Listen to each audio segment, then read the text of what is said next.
Well, we're wrapping up day two of the World's Group Stage right now. I'm joined by Jankos from G2, of course, with coverage brought to you by Alienware.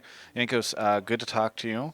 How it feels like that Griffin game was pretty solid. Yeah, I mean, felt like we were still shaky as a team. I think we were choking a bit. I think we made a lot of individual mistakes where we got caught, but at the same time, they did kind of the same thing. I felt like they didn't play up to their expectations or to their ability just yet. And I think both teams will improve, like any other team in any other group, because honestly, so far, even though RNG SKT was quite high level, I feel like everyone is choking on stage. Like literally, like every player is like still making like weird mistakes. So I think the level of the competition will go up. But I'm happy that we did get the win in the first game. Well, I wasn't sure how it was going to go because I saw a clip of you on stream having like a breakdown. I couldn't tell if you were laughing or crying. I think it was something in between talking about scrims against Eastern teams. A lot of people told me you were memeing. So I'm kind of curious, was that all fake or were you actually like, oh God, these guys are really good? It was not fake, but I was not. I mean, it was a bit. I was trying. Yeah, I was like a bit playing it up, but at the same time, I feel like the Eastern teams were so much better in scrims than all of the Western teams. So whenever we played any Asian or yeah, overall I guess Asian teams, it was so much harder, and we did lose so many more games. I think during those 2 weeks or 3 weeks of bootcamp, we lost more games than we did throughout the whole split in Europe in scrims. So I felt like that speaked for itself, and it's not good for your confidence when you lose like more in scrims. But at the same time, we know that scrims are just scrims, and we got a lesson, and I felt like that was really needed, for us to actually like be able to perform better. Yeah, I was going to ask about that because actually we had some people call into Hotline League a couple times. People said G2 is so cocky. That is why they will lose, is because they're so cocky. So one, I don't know if I agreed with that, but two, it seems like this was a bit of a wake up call, almost like a humbling experience before Worlds for you to get beat down in some scrims. Yeah, I mean, I think it was a humbling experience, but at the same time, I wanted to play it in a way where people don't expect as much from G2 because, I mean, some people called us cocky and said that we were like lose for sure because of karma, but some people said that we are like the best team and we will like win and we are the Western hope and stuff. So I don't really want to.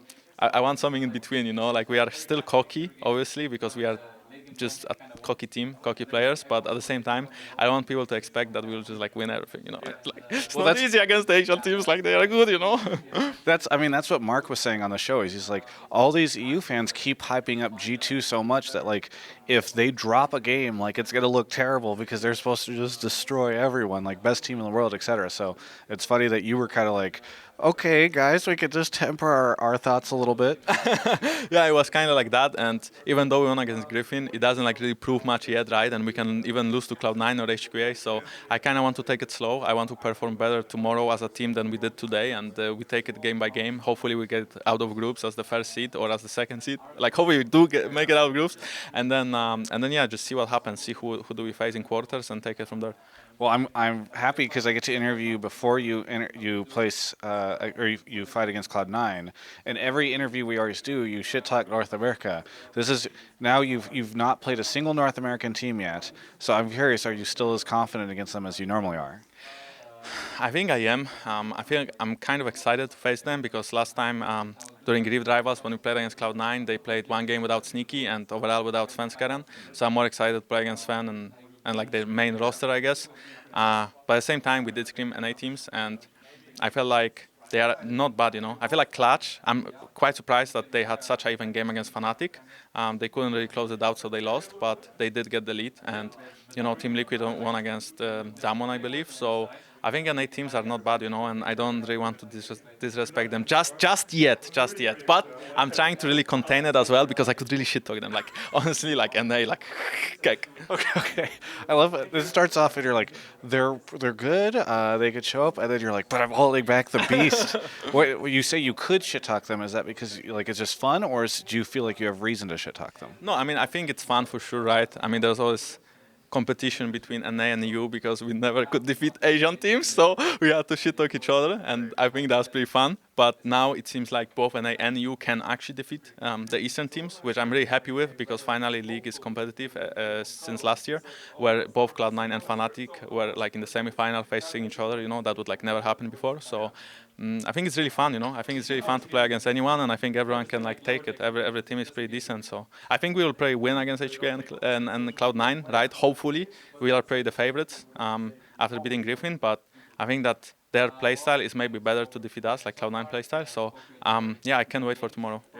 Are you feeling a lot of pressure right now? I mean, people are hyping you up a ton, but also this is in Europe. Worlds is in Europe this year, so you're playing in front of these home crowds. I think a lot of people are expecting you to deliver wins, right? Well, thank you for saying all of that. I guess, yeah. You face Cloud9 tomorrow. I have to say everything I can. Yeah, yeah. I mean, for sure, the pressure is more on us. Same as last year, I felt like the pressure was on the Korean teams, and it really got to them. It felt like throughout the tournament. I feel like right now the pressure is on the EU teams, and I feel like if Fnatic would lose that game against Clash, they would like actually not bounce back. But they did win, so it's fine. And I feel like since we got our first win, we will still be confident. So I'm really happy Europe and the world is watching, and we will do good. Yeah, I was going to say, because you say there's a lot of pressure when you're playing in front of a home crowd, but Carlos, when I interviewed him 2 days ago, he was saying, like, oh man, if we make finals in Paris, if we do it and we're not against an EU crowd, we instant win because we're not against an EU team because the crowd will be giving you so much energy and so much support that it'll just give you a buff, Okay, there's something I wanted to mention. I feel like I would like to talk to you fans now. I feel like if you guys are on the arena, like in Berlin or Madrid or anywhere in Paris, right? I feel like you should cheer for other teams more as well, because I did hear a lot of cheers for us and for Fnatic or even Splice when we were winning, but I didn't feel there were as many cheers for the other teams like Griffin when they were like killing us. So I really hope that we can be competitive. We want Europe to win, but at the same time, let's not forget that we are all gamers and we should like kind of like each other. So I would like some more cheers for the other teams as well. Especially the NA teams, right?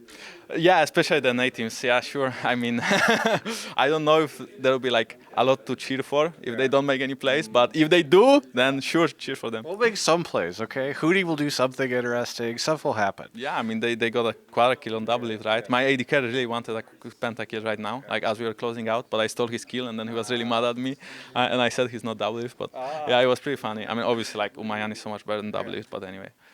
I mean, Double Lift claims that Perks is obsessed with him and wants him to, and he's his biggest fan.